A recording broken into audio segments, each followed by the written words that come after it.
बिस्मिल्लाहिर्रहमानिर्रहीम। अस्सलामुअलैकुम एवरीवन। आज मैं बनाने जा रही हूँ बहुत ही मज़े के दही आलू मसाला की रेसिपी। तो ये आलू जो हैं बहुत ही चटपटे बहुत मज़ेदार बनकर तैयार होंगे। तो चलें स्टार्ट करते हैं। सबसे पहले मैंने दही लिया है। दही मैंने 1.5 पाव ली है। तो दही में मैं जो जो मसाला जात इसमें शामिल होंगे वो शामिल कर लूँगी। बहुत सिंपल सी रेसिपी है, सिंपल से मसालों से तैयार होगी लेकिन बहुत ही मज़े की होगी। 1 टीस्पून जो है वो मैंने इसमें हल्दी शामिल की है।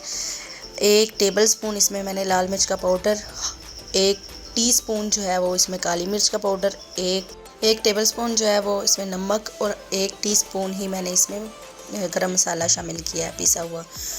तो टीस्पून और टेबलस्पून में फ़र्क होता है, तो इस हिसाब से आप मसाला एडजस्ट कर लीजिएगा। तो दही में मिक्स करके मैंने इसे रख दिया है। अब मैंने एक कढ़ाई में ऑयल लिया है। इसमें मैंने एक हाफ़ टी स्पून मैंने इसमें ज़ीरा शामिल किया है। इसको मैं तकरीबन 10 सेकंड तक इस ऑयल में फ्राई करूँगी। उसके बाद मैंने एक मीडियम साइज़ का प्याज लिया है। प्याज को मैंने ब्रीक जो है वो क्रश कर लिया है। उसके बाद मैंने इसमें शामिल किया। प्याज को तकरीबन 1 से 1.5 मिनट तक मैंने इसमें जस्ट फ्राई किया था। उसके बाद मैंने इसमें अदरक लहसुन जो है उसको भी क्रश करके शामिल कर दिया। अगर आपके पास पेस्ट है तो ज़्यादा बेहतर है।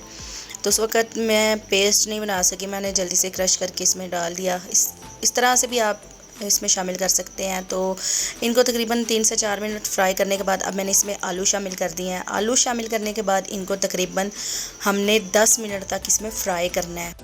तो आप इस तरीके से ज़रूर एक दफ़ा आलू की रेसिपी बनाकर ट्राई कीजिएगा। इंशाल्लाह ये आपको बहुत पसंद आएगी, आपकी फ़ैमिली को भी ये बहुत पसंद आएगी। तो इस तरह से फ्राई करने के बाद अब जो मैंने दही में मसाले वगैरह मिक्स करके रखे थे वो भी मैं इसमें शामिल कर दूँगी। तो यकीन करें ये थोड़े से सिंपल से मसाले हैं लेकिन इसमें ये आलू जो है वो इतने अच्छे, दही का टेस्ट इसमें इतना अच्छा आएगा, इतने मज़े के बन के तैयार होंगे कि सब आपसे पूछेंगे कि आपने ये आलू किस तरीके से बनाया है, कि आलू की रेसिपी इतनी मज़े की ये बनेगी। उसके बाद मैंने इसमें 1 गिलास जो है वो 1 गिलास से थोड़ा कम ही मैंने इसमें पानी डाला था। इसको ढक के मैं थोड़ी देर के लिए पकाऊंगी ताकि आलू जो हैं वो अच्छे से गल जाएं।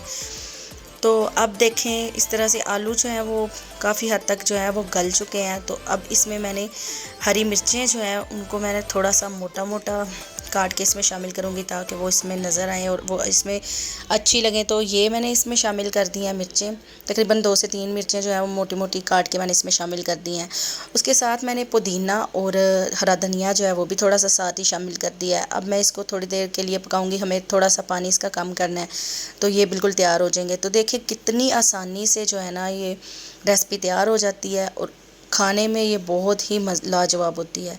तो आप लोगों से रिक्वेस्ट है कि अगर आप लोग मेरे चैनल पर न्यू हैं तो मेरे चैनल को ज़रूर विज़िट करें, लाइक करें, शेयर करें और मेरे चैनल को सब्सक्राइब भी करें। तो ये देखें बहुत ही मज़े के दही आलू मसाला जो है वो बनकर तैयार है। तो उम्मीद करती हूँ आपको मेरी आज की ये वीडियो पसंद आई होगी। अगर मेरी वीडियो पसंद आई हो तो इसे लाइक करें, मेरे चैनल को सब्सक्राइब करें, बेल आइकन को भी ज़रूर प्रेस कीजिएगा ताकि जो भी मेरी न्यू वीडियो आए तो उसका नोटिफिकेशन आपको सबसे पहले मिल सके। तो अपनी दुआओं में ज़रूर याद रखिएगा। नेक्स्ट वीडियो तक के लिए अल्लाह हाफिज़।